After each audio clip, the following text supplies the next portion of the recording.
Saludos, soy Sergio Munera Martínez.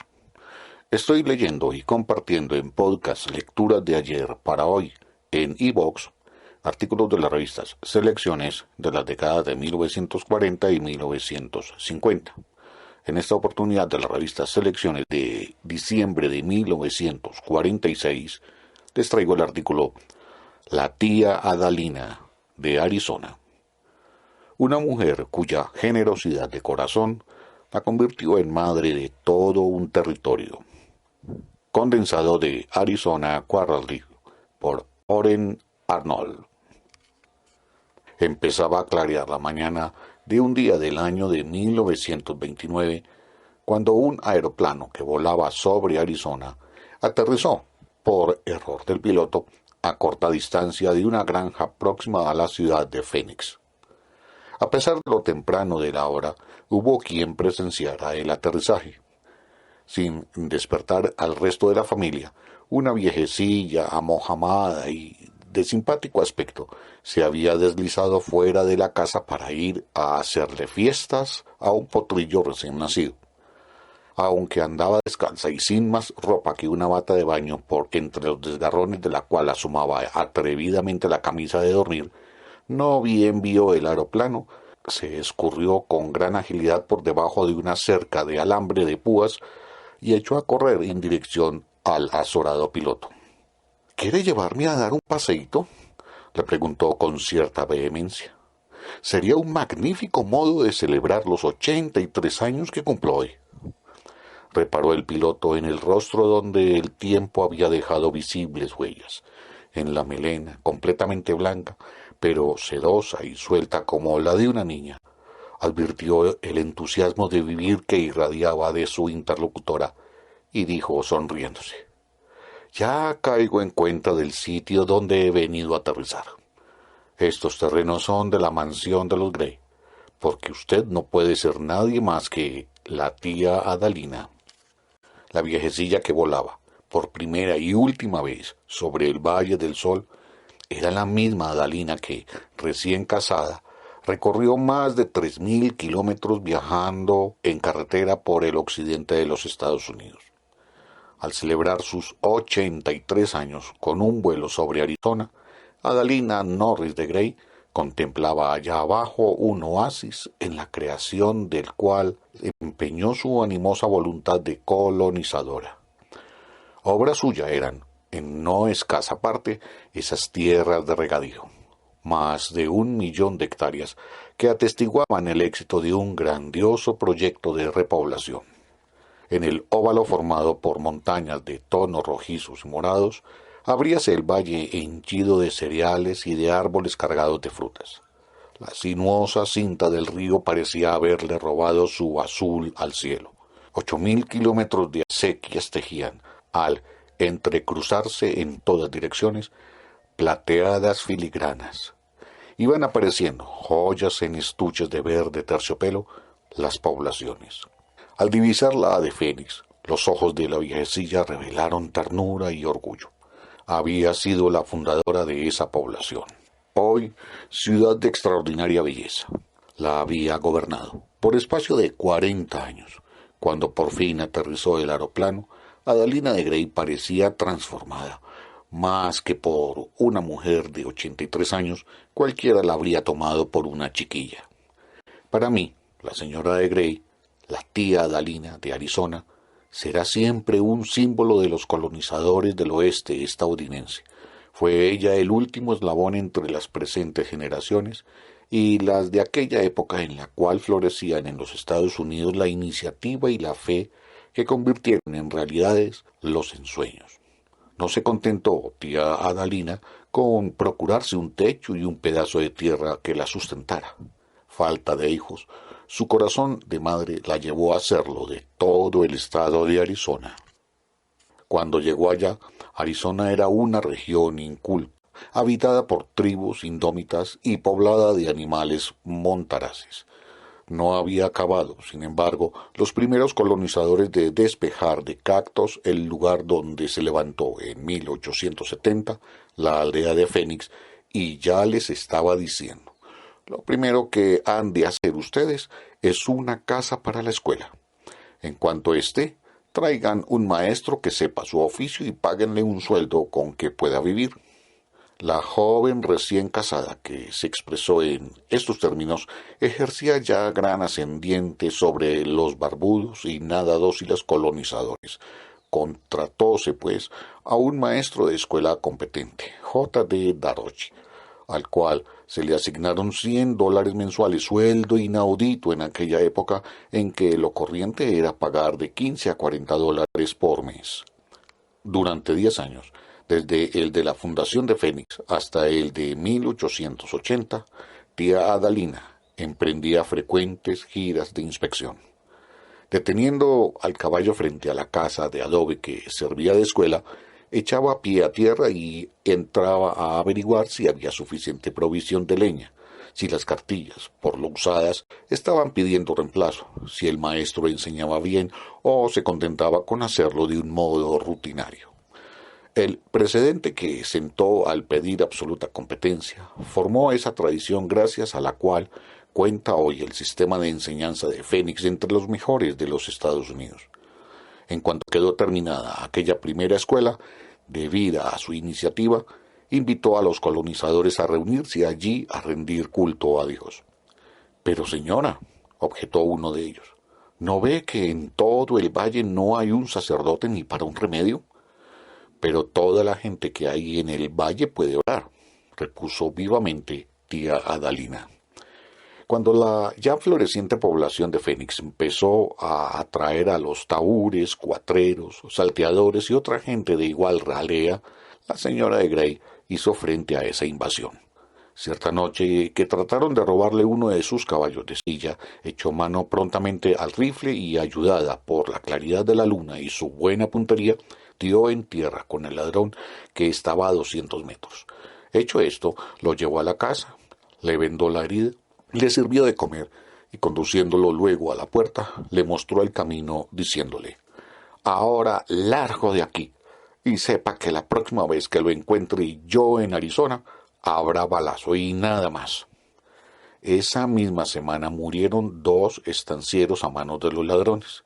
Viendo que nadie parecía dispuesto a procurar que el crimen no quedase impune, tía Adalina reunió a los 10 vecinos principales. «¿No tendrán ustedes», les dijo, «coraje suficiente para limpiar de malhechores este valle? ¿Quieren que seamos las mujeres las que nos encarguemos de eso?». Heridos en lo vivo, los vecinos salieron de allí a organizar una batida.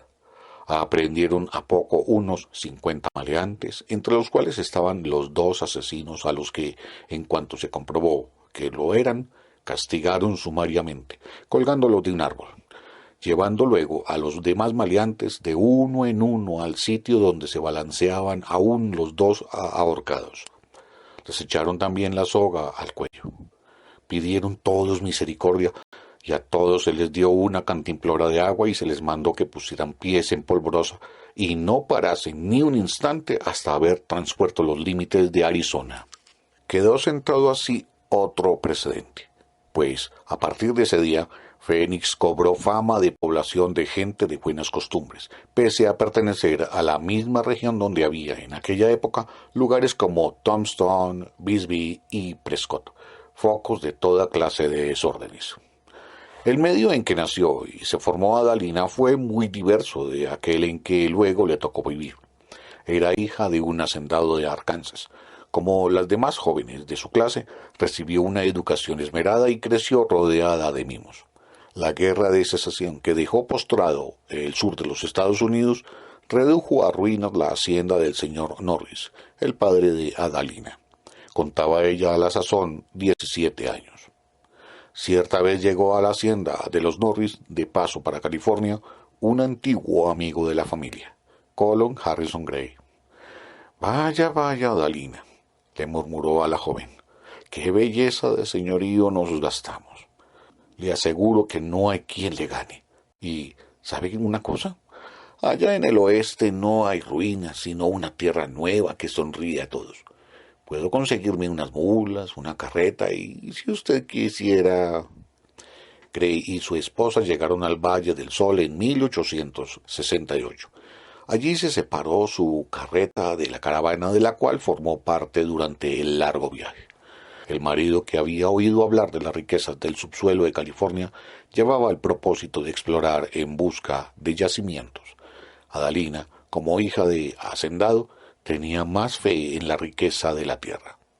En estos campos hay una fortuna mayor que en todo el oro que pudiera haber en estas montañas, le dijo a Gray. Mírame esas acequias abandonadas. Bien se conoce que en otro tiempo tuvieron aquí cientos de hectáreas de tierras regadías. Efectivamente, en época lejana, esas tierras se vieron fecundadas por el agua. Las acequias, construidas entonces, aunque secas desde hacía largos años, tenían todavía cosa de 10 metros de ancho por 2 de profundidad, y llegaban hasta unos 30 kilómetros del río Salado. Cuando Gray volvió de una infructuosa exploración en busca de minerales, Adalina lo sorprendió mostrándole el pedazo de tierra donde verdeaban ya algunas hortalizas. Dándose por vencido, el minero en cierne enganchó las mulas al arado y empuñó la mancera. Pocos meses antes de llegar los Gray al Valle del Sol, sentó allí sus reales Jack Sulin. Soltero, indolente y dado a empinar el codo, se contentaba con vivir de cualquier modo, sin más habitación que un cobertizo.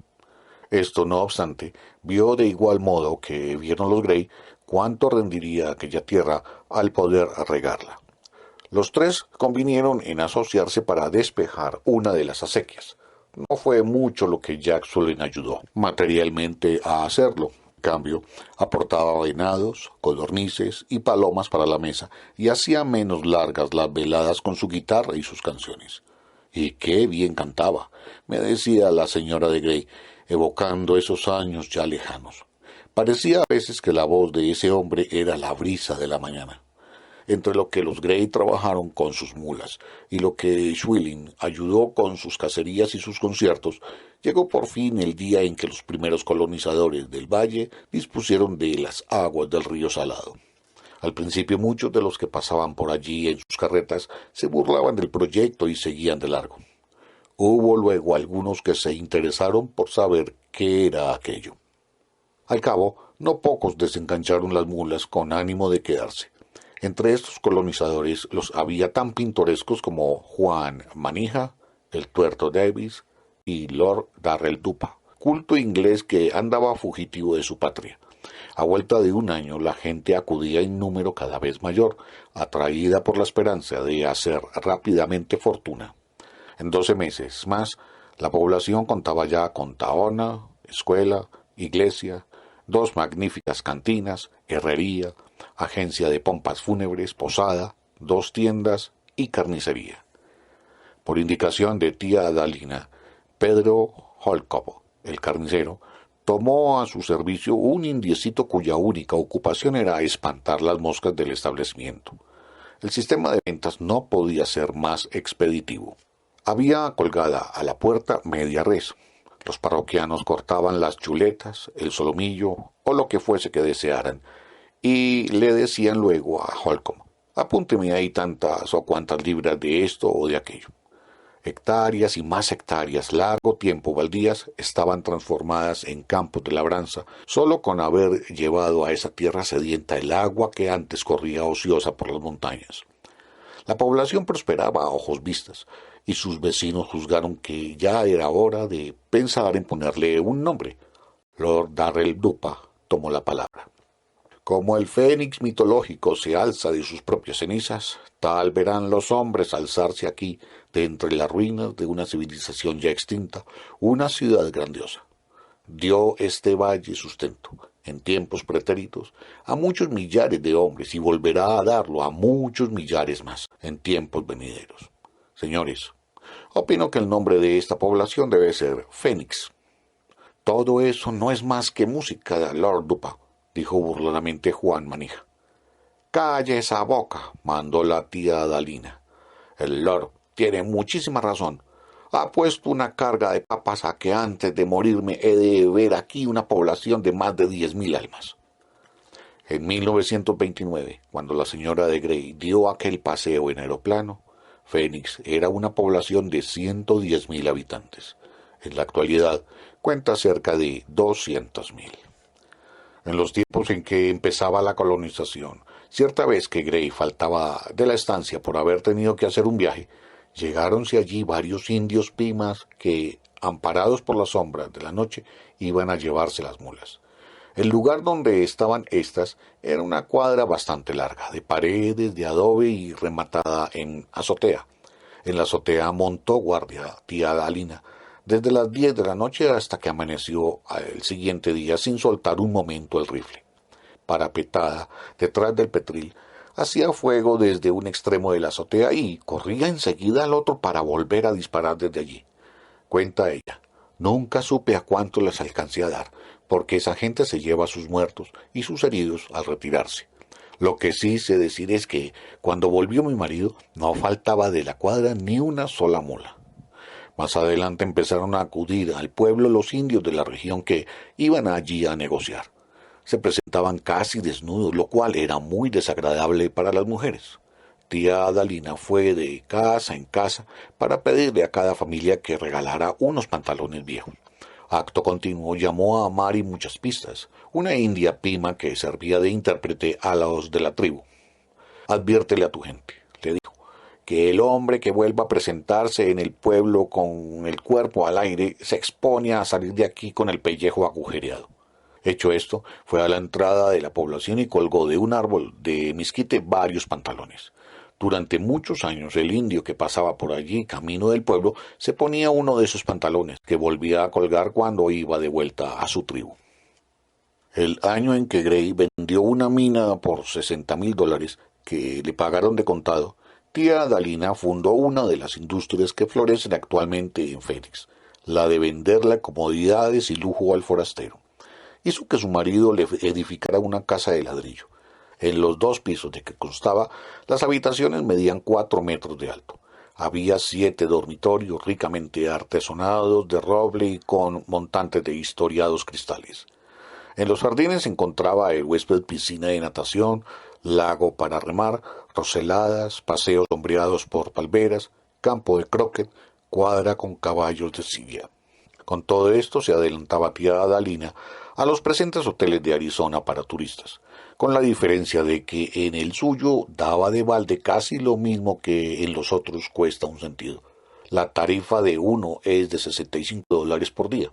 Sabiendo que la gente de la comarca suspiraba por los refinamientos de la civilización, quiso proporcionárselos en la mansión de los Gray, la cual llegó a convertirse en el centro social y político del territorio de Arizona.